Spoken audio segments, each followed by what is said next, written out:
우리 좌우에 계신 분에게 인사하겠습니다. 오늘도 참 좋은 날입니다. 네, 오늘 우리가 함께 살펴볼 본문 말씀은 여호수아 1장 8절이 되겠습니다. 여호수아 1장 8절을 같이 한 목소리로 읽어보도록 할게요. 시작. 이 율법책을 내 입에서 떠나지 말게 하며 주야로 그것을 묵상하여 그 안에 기록된 대로 다 지켜 행하라. 그리하면 내 길이 평탄하게 될 것이며 네가 형통하리라. 아멘. 저는 방금 읽은 여호수아 1장 8절 말씀을 가지고 말씀 때문에 침이 고인 적이 있는가? 이런 제목으로 말씀을 좀 살펴보고 이것을 우리 삶에 적용하려고 합니다. 제목을 한번 따라해 주시면 좋겠습니다. 말씀 때문에 침이 고인 적이 있는가? 네, 우리는 5월 달에 5월 우리 교회 예배 주제로 충실함 또는 성실함, 영어로는 faithfulness라는 주제로 예배를 하고 있습니다. 기억하시는지 모르겠지만 충실하기 시리즈의 세 번째 순서가 될 텐데요. 첫 번째 주에는 기도에 충실하기라고 결론을 내렸었고, 지난주에는 우리 대현 집사님 기도에도 나왔듯이 관계에 충실을 하기였고요. 오늘은 제목에서 느끼셨듯이 세 번째로 말씀에 충실하기가 되겠습니다. 자, 말씀에 충실하자고 하니까 사실 결론은 이미 나와 있잖아요. 말씀을 읽고 묵상하면서 그것을 지켜 행하는 것에 충실하자는 것이 결론이 될 거예요. 결론이 무엇인지 알고 있지만 잘 안 되는 것이 사실이죠. 그래서 오늘은 그렇게 하기 위해서 최대한 동기를 좀 부여해 보려고 합니다. 우선 오늘 본문을 자세히 들여다보는 작업이 필요할 텐데요. 제가 빨간 글씨로 적어놨지만 어떻게 하면 우리의 길이 평탄하게 되고 또 형통할 것인지를 알려주는 말씀처럼 보입니다. 그 앞에 나와 있는 것을 하면 우리의 길이 평탄하게 될 것이고 우리가 형통하게 될 것이구나. 그러니까 그 앞에 있는 것에 신경을 쓰면 내 길이 평탄하게 되고 성공할 수 있겠네, 이런 생각을 하기가 쉽죠. 그런데 과연 그럴까? 설교하는 제가 이렇게 질문을 던지는 걸로 봐서 그게 아니라는 것을 알 수 있을 것입니다. 자, 우선 오늘 본문이 명령하고 있는 것이 있어요. 그것은 이 율법책을 입에서 떠나지 말게 해라. 첫 번째. 두 번째는 이 율법책을 주야로 묵상해라. 이렇게 명령하는 것처럼 보입니다. 그리고 그 이유는 이 율법책에 기록된 것들을 다 지켜 행하기 위해서다. 이렇게 정리가 되겠습니다. 그러니까 사실은 주께서 주신 율법책을 그 기록된 대로 지키라는 것에 초점이 있는 것이고, 그렇게 하기 위한 방법으로 처음에 두 가지 명령이 존재하는 거예요. 입에서 떠나지 않게 하고 주야로 묵상을 해야 그나마 율법책에 기록된 대로 지켜 행할 수 있기 때문이다라는 거예요. 자, 그러면 율법책에 기록된 대로 다 지켜 행하면 그 결과로서 어떻게 된다는 거예요? 그렇게 되면 형통하고 성공할 수 있다는 말을 하고 있죠. 우선 여러분, 목표하고 결과라는 것을 구분하셔야 됩니다. 지금 읽은 여호수아 1장 8절에서 목표로 두어야 할 것은 그 안에 기록된 대로 다 지켜 행하는 것이 목표가 되어야 해요. 그 목표를 이루게 될 때 그 결과로 나의 길이 평탄하게 되고 내가 형통하게 된다는 거예요. 자, 목표랑 결과를 구분하라고 말씀드렸습니다. 우리가 어딘가에 목표를 삼고 달려간다라고 하면 그 목표가 초점이 돼야 되는 것이지, 그 목표를 이룸으로써 얻게 되는 결과나 베네핏이 목표가 되어서는 안 된다라는 말입니다. 그러니까 정리해보면 목표는 율법책에 기록된 대로 다 지켜 행하는 것인데, 그렇게 하기 위해서 두 가지 방법을 제시한 것이, 첫 번째는 그 율법책을 입에서 떠나지 말게 할 것, 두 번째는 그것을 주야로 묵상하는 것을 제시하고 있는 본문이다라는 거예요. 그리고 그렇게 그 목표를 이루었을 때 형통과 성공이 결과로 주어진다, 이런 말입니다. 다시 강조합니다. 목표와 결과를 구분했다라는 것을 반드시 기억하셔야 됩니다. 목표는 우리가 노력하고 도달하기 위한 목적지인 것이고, 결과라는 것은 그 목표에 도달했을 때 주어지는 베네핏과 결과물일 뿐입니다. 아셨죠? 우리는 이것을 분명히 구분해야 됩니다. 이렇게 정리할게요. 우리의 목표는 하나님의 말씀을 지켜 행하는 것, 그것이 되어야 하며, 결코 형통하고 성공하는 것, 그것이 되면은 안 된다. 그거는 목표를 이루었을 때 주어지는 결과물 또는 혜택일 뿐입니다. 자, 이러한 측면에서 오늘 본문을 정리하고 넘어가면, 오늘 본문이 말하고 있는 목표는 율법책 안에 기록된 대로 다 지켜 행하라는 것이고요. 이를 이루기 위한 방법으로서 말씀을 입에서 떠나게 하지 말고 말씀을 항상 묵상하라는 것입니다. 그렇게 될 때, 그 목표를 이루었을 때 결과로서 우리의 길이 평탄하게 될 것이고 우리가 형통하게 된다는 말씀을 주신 것입니다. 그러니까 신앙을 어떤 형통을 위한 수단이나 성공을 위한 도구로 이용하면 안 된다라는 말입니다. 만약에 신앙을 형통과 성공을 위한 수단과 도구로 이용한다면 그건 신앙에 침을 흘리거나 그것을 맛보고 싶어 하거나 그것이 억누를 수 없는 관심사라고 말할 수 없는 거예요. 그 사람의 억누를 수 없는 관심은 형통인 것이고, 그 사람이 침을 흘리는 자극제는 형통인 것이고, 그 사람이 맛보고 싶어하는 동기는 형통인 것입니다. 신앙 뒤에 숨어서 형통이라는 동기로 그것을 목표로 삼아서 살아서는 안 된다라는 말씀입니다.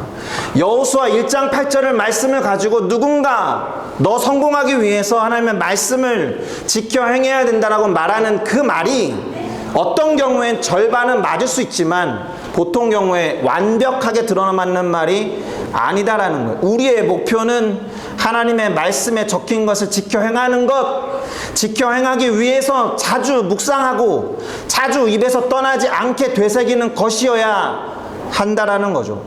그렇게 했을 때 주어지는 결과가 자연스럽게 형통이 될 수 있다라는 거예요.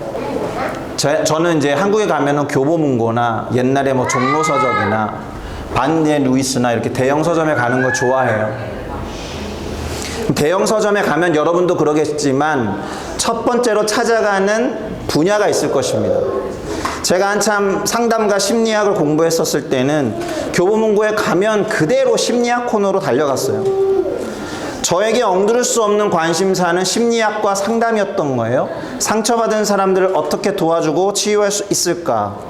그러다가 저의 억누를 수 없는 관심사는 신학이 됐어요. 그래서 대형 서점에 가면 신학 섹터를 찾아가는 거예요. 그러다가 뭐 신학을 하다 보니까 사람들과 소통하기 위해서 인문학이나 철학을 공부하게 됐죠. 신문을 펼쳐보면 가장 먼저 넘기는 면은 스포츠 면이었습니다. 그 당시에 저에게 억누를 수 없는 관심사는 스포츠였어요. 포털 사이트에 찾아가서도 마찬가지입니다. 포털 사이트에 찾아가서 저의 메일을 열기 전에 저는 스포츠를 가장 먼저 클릭해서 쭉 훑습니다. 우리 모두는 자기 스스로도 모르게 눈이 초롱초롱 빛나게 하는 어떤 영역들을 다 갖고 있어요.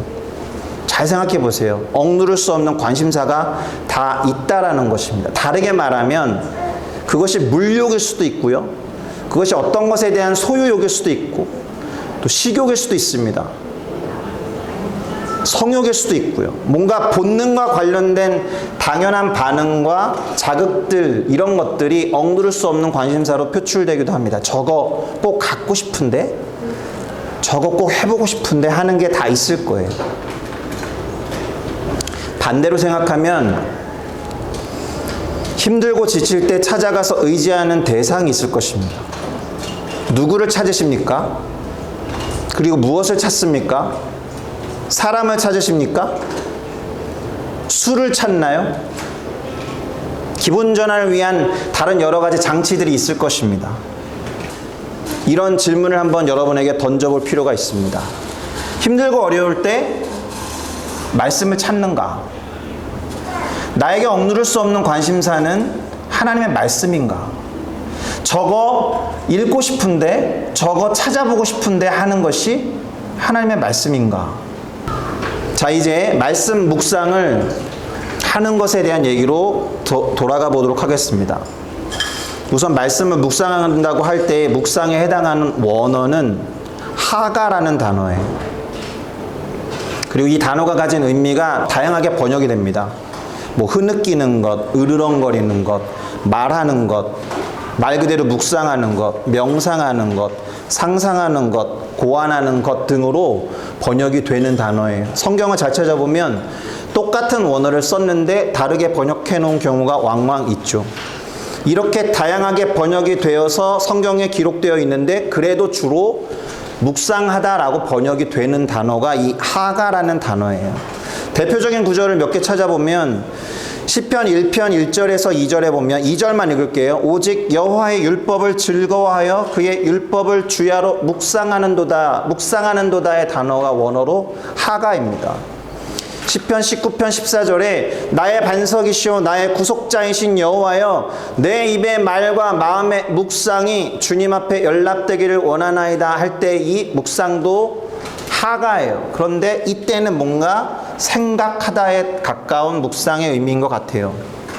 시편 63편 6절에는 내가 나의 침상에서 주를 기억하며 새벽에 주의 말씀을 작은 소리로 읊조릴 때에 그렇게 하오리니 읊조리다라고 번역된 단어도 하가예요. 읊조리다로 번역된 게 또 있죠. 시편 143편 5절에 내가 옛날을 기억하고 주의 모든 행하신 것을 읊조리며 주의 손이 행하는 일을 생각하고, 이 단어는 상당히 통합적입니다. 주님이 하신 일을 기억해내지 않으면 읊조릴 수 없고요. 생각하지 않으면 말로 표현할 수가 없는 거예요. 그러니까 읊조리다라는 이 단어 안에는 하나님에 대한 경험이 있어야 되는 거예요. 이게 성경 말씀을 읊조리는 것과는 다른 경험인 거거든요. 내가 옛날을 기억하고 주의 모든 행하신 것을 읊조리도록 생각하고 계속 반복해서 말한다라는 뜻입니다. 그런데 오늘의 본론에 해당하는 조금 독특하게 번역된 구절이 있습니다. 이사야 38장 14절에 보니까 나는 제비같이 또는 학같이 지저귀며 비둘기같이 슬피 울며 내 눈이 쇠하도록 앙망하나이다. 여호와여 내가 압제를 받사오니 나의 중보가 되옵소서라고 기도하면서 슬피 우는 이 행위가 또 하가예요. 이제 소리가 나기 시작하는 거죠. 읊조리는 것도 소리가 나는 것이고, 그러니까 사실 이 정도만 읽어보아도 우리가 생각하는 묵상이라는 일반적인 의미랑은 많이 달라지기 시작합니다.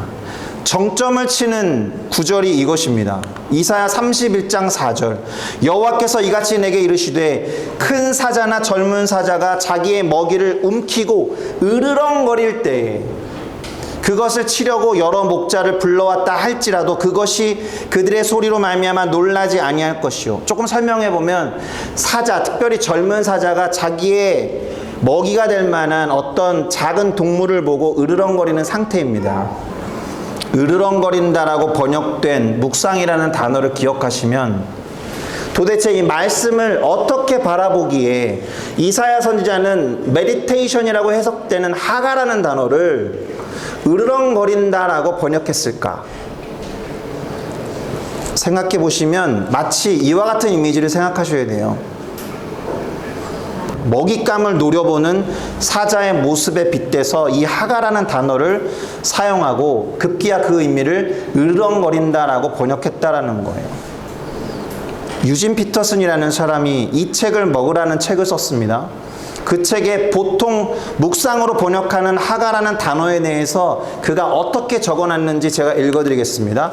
강아지가 자기 뼈다귀에 푹 빠져서 맛보고 음미하는 것, 달콤하고 향긋해서 입에 침이 고이는 것, 그런 식으로 성경의 말씀의 단어들을 기대함으로 받아 먹으면서 부드럽게 가르랑거리고, 무슨 단어인지 몰라요. 이게 무슨 뜻인지. 가르랑거리고 나지막하게 으르렁거리게 하는 것이 묵상이다라고 정의해 내놓은 거예요. 가르랑거리고 으르렁거리는 의성어 같은 소리로 표현한 것이죠. 여러분의 이해를 돕기 위해서 동영상 하나 보겠습니다.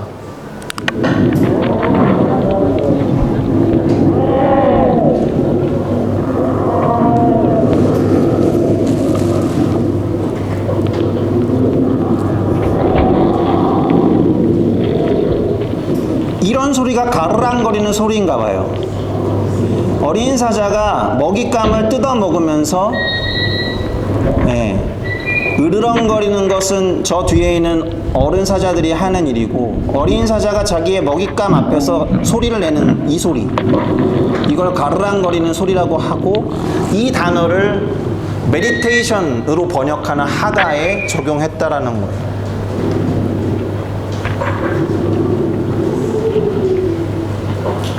사자가 먹잇감을 놓고 자신의 위용을 드러내면서 승리를 표현하는 것도 이 단어에 해당되는 것인데, 잘 표현은 되지 않지만 쟤네들이 지금 웃고 있는지 제가 모르겠거든요. 어쨌든 이런 소리에 하가라는 단어를 적용했다라는 거예요. 그런데 보통은 즐거움을 나타내는 의성어로 이 단어를 씁니다. 실제로 앞서 다양하게 번역된 하가가 사용된 성경 구절을 소개할 때 제가 시편 1편에서 1편 1절 2절을 말씀드렸잖아요. 거기에 보면 즐거움을 언급한 부분이 있습니다. 오직 여호와의 율법을 즐거워하여 그의 율법을 주야로 까르랑거린다, 이렇게 되는 거죠. 그게 너무 즐겁고 침샘이 분비되고 너무 맛있어 보이고 너무 달콤해서 즐거운 거예요. 그것을 바라보면서 가르랑거린다라는 것입니다. 질문을 던질 수 있죠. 우리가 하나님의 말씀을 향해서 즐거워서 저 어린 사자처럼 그렇게 가르랑거린 적이 있느냐? 그래서 제목이 말씀 때문에 입에 침이 맺힌 적이 있느냐라고 던져본 거예요. 보통은 우리가 익히 알고 있는 묵상이라는 단어가, 자, 조용하고 엄숙한 곳을 찾아요. 그리고 어떤 말씀을 깊이 음미하는 거라고 생각해 왔는데, 사자가 자기 먹잇감을 취해서 그걸 좋아한 나머지 어쩔 줄 몰라 하는 상태로 지금 표현한 거예요. 어떤 기쁨과 흥분과, 그래서 소리도 지르고 먹잇감을 이리저리 돌려서 빨아먹기도 하고 그 향기를 맡고 그것을 은밀히 감춰뒀다가 다시 꺼내기도 하고 어떤 것에 푹 빠져있는 상태로 표현했다라는 말입니다. 그러니까 우리는 그동안에 묵상에 대한 대체로 전통적인 이해를 갖고 있는데, 작은 소리로 읊조리다, 자세히 보다, 그리고 가장 대표적으로 번역한다는 되새김질하다라는 것이에요. 되새김질하다는 단어를 묵상으로 사용해도 대단히 귀한 통찰을 얻을 수가 있습니다.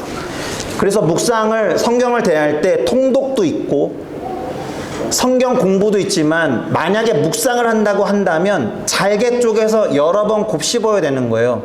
소가 위가 4개여가지고 자기가 먹은 것을 4번 되새기듯이.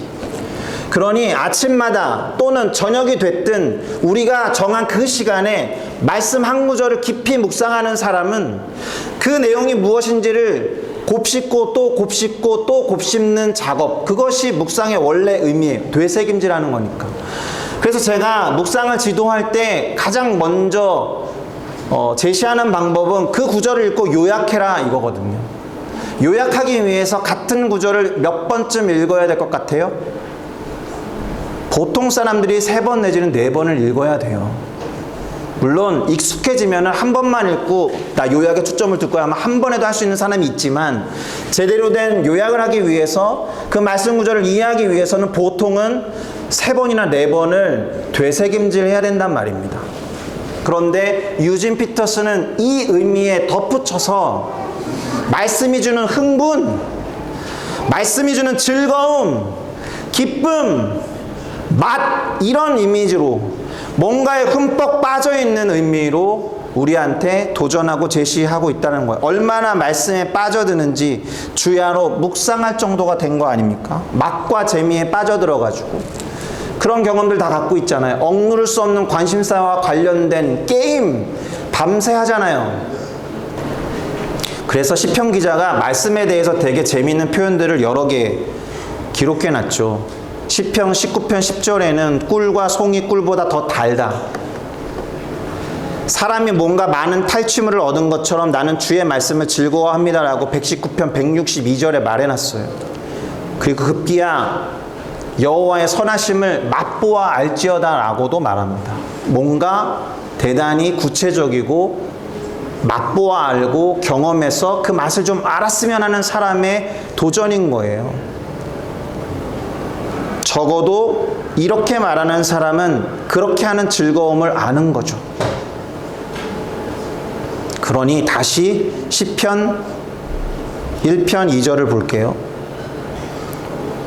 오직 여호와의 율법을 즐거워하여 그의 율법을 주야로 묵상하는 도다라는 이 두 줄, 이 두 문장에 즐거움과 함께 음미하고 되새기는 측면이 함께 기록되어 있는 묵상에 관한 교과서적인 구절입니다. 특별히 이 즐거워하는에 해당하는 히브리어의 1차적인 의미는 중얼거리다라는 뜻이거든요. 하루 종일 하나님의 말씀을 중얼거리면서 그 의미를 잊지 않는다라는 뜻이에요. 그래서 솔직히 말씀드리면 묵상에 가까운 행위는 암송입니다. 그래서 긴 구절을 묵상할 수 없는 거예요. 성경 암송을 하셔야죠. 내가 오늘 깊이 묵상한 어떤 구절을 토시 하나 안 틀리고 완벽하게 암기하라는 것이 아니라 20번, 30번 반복해서 숙진을 할 수 있겠죠. 그런 식의 단계로 계속해서 길을 걸을 때나 운전을 할 때나 말씀을 중얼거린다라는 것이 묵상의 원어입니다. 그러니 우리는 묵상이라는 것이 되새김질을 의미하는 여러 번 반복하는 것과 으르렁거림이 뜻하는 흥분 상태에 빠져 있는 즐거운 소리라는 이 두 가지를 분명히 기억하셔야 합니다. 그러니 이제 이런 질문을 던져야겠죠? 우리는 묵상이 즐거운가?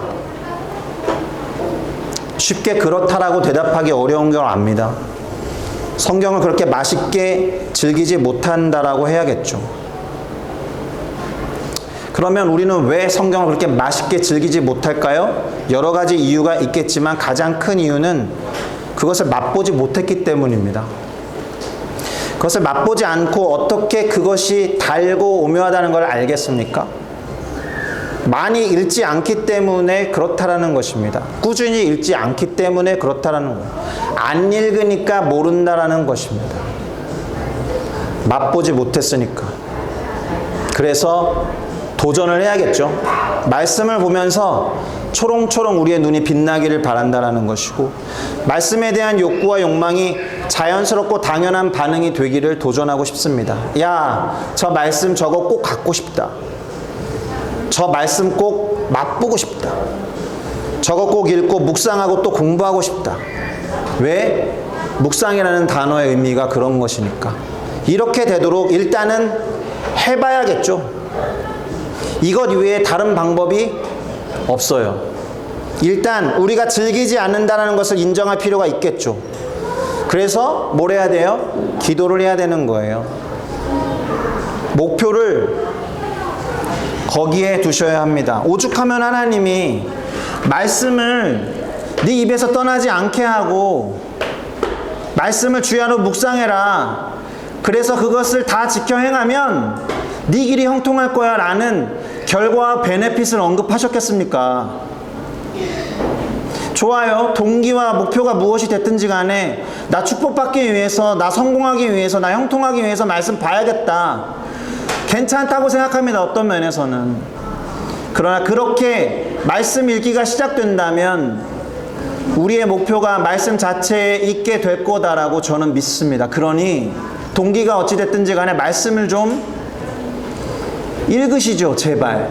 사실 오늘은 여호수아 1장 8절로 시작해서 우리의 삶의 목표, 우리의 삶의 방향이 형통하는 것이나 성공하는 것에 있으면 안 된다.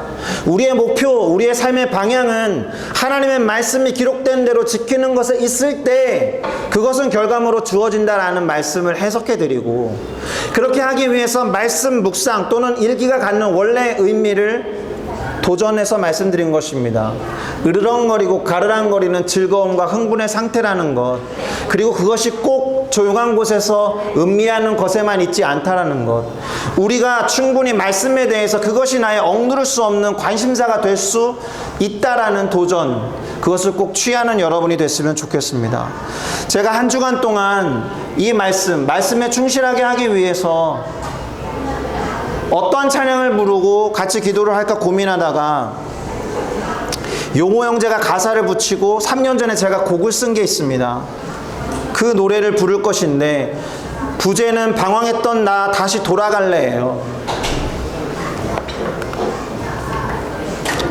가까이 가고 싶지만 멀게만 느껴져요. 그것이 뭐 말씀이든 하나님이든 모든 걸 털어놓고 싶지만 제 억누를 수 없는 관심사는 사람이어서 사람을 먼저 찾네요. 그러나 언제나 기다리시는 아버지의 사랑을 제가 알기 때문에 모든 걸 내려놓고 이제서야 주님께 나아갑니다. 그 이제서야가 지금이 아닐 수 있어요. 이제야 주를 찾는 죄인을 용서해 주십시오. 주님, 저는 이기적이었어요. 주님을 이용만 했거든요. 왜? 형통하고 싶어서, 성공하고 싶어서. 그러나 이제 기다리시는 주님 앞에 울며 불며 매달리는 나를 제발 용서해 주십시오. 이런 고백이에요. 그러한 고백에 대해서 하나님이 사랑한다 아들아, 내가 너를 사랑하고 용서한다. 내 사랑으로 너의 그런 나를 이용했던 허물마저도 다 덮어줄 거야 라는 가사예요. 이제야 주를 찾는다라는 것이 지금 여기에 있는 분에게는 지금이 아닐 수도 있어요. 안타깝게도 이미 찾아온 분들도 있겠지만 한번 고백해 보겠습니다. 그리고 솔직하게 기도하고 돌이키는 시간을 좀 가졌으면 좋겠습니다.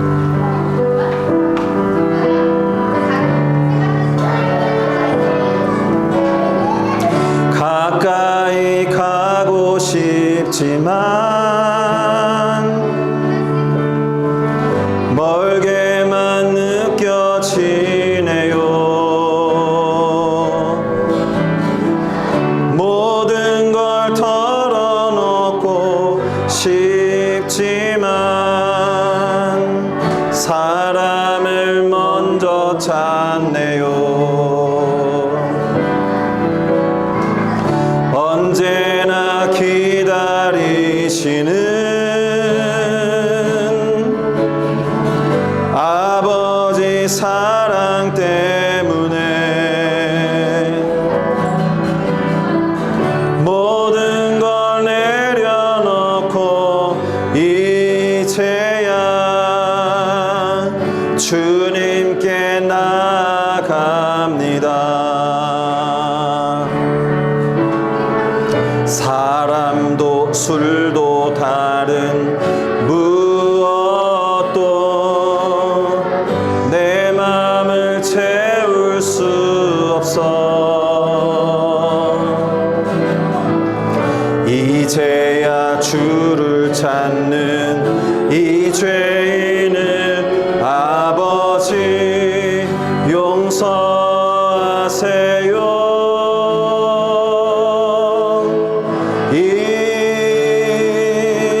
이기적인 난 주를 이용하는 날 울며 불며 매달리는 날 용서해 주세요. 주님 말씀하십니다. 사랑한다. 사랑한다.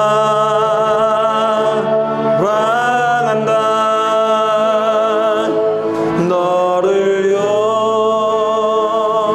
용서한다. 내 사랑으로 너의 허물 다 덮어주리라. 사랑한다. 너를 용서한다. 사랑한다.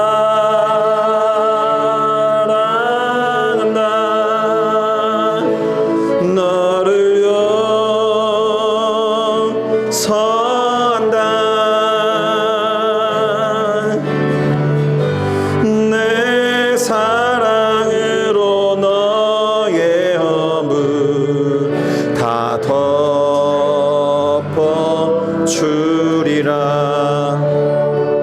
오늘 그렇게 기도하고 싶습니다. 하나님, 제가 정말 정직하고 솔직히 말씀드리는데 저의 억누를 수 없는 관심은 말씀에 있지 않습니다.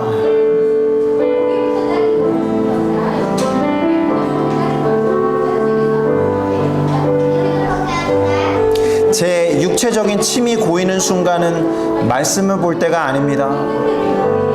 아마 이런 고백이 우리 안에 넘쳐날 수도 있습니다. 괜찮습니다. 그 모습 그대로 고백하시고, 하나님, 내가 하나님의 말씀에 침이 솟기를 원하고 하나님의 말씀 때문에 가르랑거리고 싶고 흥분 상태에 있고 싶고 그게 너무 즐거워서 주야로 반복해서 곱씹기를 원합니다.